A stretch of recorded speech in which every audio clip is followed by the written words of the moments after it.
So hello friends, আজকের এই ভিডিওতে আমরা আলোচনা করব অন্নপূর্ণা ভান্ডারের প্রকল্পের নতুন ফর্ম, অর্থাৎ প্রথমে যে 12 পাতার ফর্ম বেরিয়েছিল, তারপরে 13 পাতার যে ফর্মটা বেরিয়েছে সেই ফর্ম সম্পর্কে আমরা আলোচনা করব। এই ভিডিওতে আমরা আলোচনা করব যে কারা কারা আবেদন করতে পারবে, কি কি ডকুমেন্ট লাগবে, আবেদন করার শেষ তারিখ কত এবং কিভাবে আপনি ফর্মটা ডাউনলোড করবেন। সমস্ত তথ্য আমি আজকের এই ভিডিওতে জানাবো। সেটা জানতে হলে ভিডিওটা পুরোপুরি দেখবেন, স্কিপ করবেন না। আর লাইক কমেন্ট শেয়ার করতে ভুলবেন না। আর চ্যানেলে যদি নতুন হয়ে থাকেন, প্লিজ চ্যানেলটা সাবস্ক্রাইব করে দেবেন, কারণ আপনার একটা সাবস্ক্রাইব আমাকে ভিডিও করতে আরো মোটিভেট করে। তো চলুন আমি প্রথমে দেখাই ফর্মটা আমি ডাউনলোড কিভাবে করব। তো প্রথমে আমার কি করতে হবে, গুগলে চলে যেতে হবে। গুগলে গিয়ে আমার এখানে অন্নপূর্ণা ভান্ডার লিখলে, আমি এখানে অন্নপূর্ণা ভান্ডার লিখব। অন্নপূর্ণা ভান্ডার লিখলে এখানে দেখুন উপরেই ওয়েবসাইটটা চলে এসেছে, অন্নপূর্ণা যোজনা গভর্নমেন্ট অফ ওয়েস্ট বেঙ্গল। এই গভর্নমেন্ট ওয়েস্ট বেঙ্গলের উপরে ক্লিক করব। করার পরে এখান থেকে দেখুন অন্নপূর্ণা যোজনার পোর্টালটা, এখান থেকে দেখুন আপনি এই যে ডাউনলোড অন্নপূর্ণা যোজনা ফর্ম ইংলিশ, ডাউনলোড অন্নপূর্ণা যোজনা ফর্ম বাংলা। আমি যদি এখানে বাংলার উপরে ক্লিক করি তাহলে বাংলা ডাউনলোড হয়ে যাবে। নিচে আরেকটা ভালো করে দেখুন, নিচে হিন্দিও আছে। আপনি যদি মনে করেন আপনি হিন্দিটাও ডাউনলোড করতে পারেন, যদি আপনি হিন্দি ভাষী হয়ে থাকেন বা আপনার যদি হিন্দি ভাষা বুঝতে সুবিধা বা লিখতে সুবিধা হয়, তাহলে আপনি হিন্দিটাও ডাউনলোড করতে পারেন।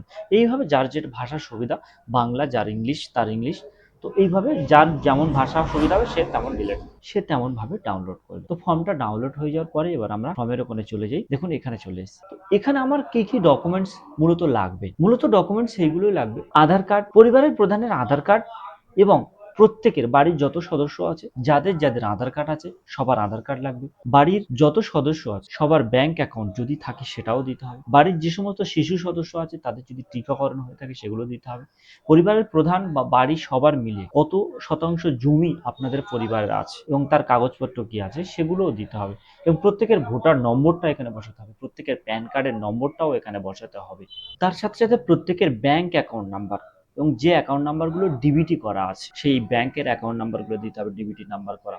তাছাড়া আর কি দিতে হবে না, ডিজিটাল যদি রেশন কার্ড আপনার থাকে সেই রেশন কার্ডের নাম্বারটাও এখানে, যে ফ্যামিলি আইডি আছে সেটাও দিতে হবে। আর আপনার বাড়িতে যদি কোনো শিক্ষিত যুবক বা যুবতী থাকে তাহলে তার সর্বোচ্চ শিক্ষাগত যোগ্যতা কত সেই সার্টিফিকেটটাও দিতে হবে। যদি সেই সার্টিফিকেট সে শিক্ষিত হয়ে থাকে তাহলে সেটাও দিতে হবে। বা কিষাণ কার্ড, ক্রেডিট কার্ড, হ্যান ইত্যাদি কার্ড যেগুলো থাকে সেগুলো যদি থেকে থাকে তাহলে সেগুলো দিতে হবে। তার পরের পয়েন্ট হচ্ছে আবেদন করার শেষ তারিখ কত। আবেদন করার শেষ তারিখ মুখ্যমন্ত্রী শুভেন্দু অধিকারী ঘোষণা করেছে।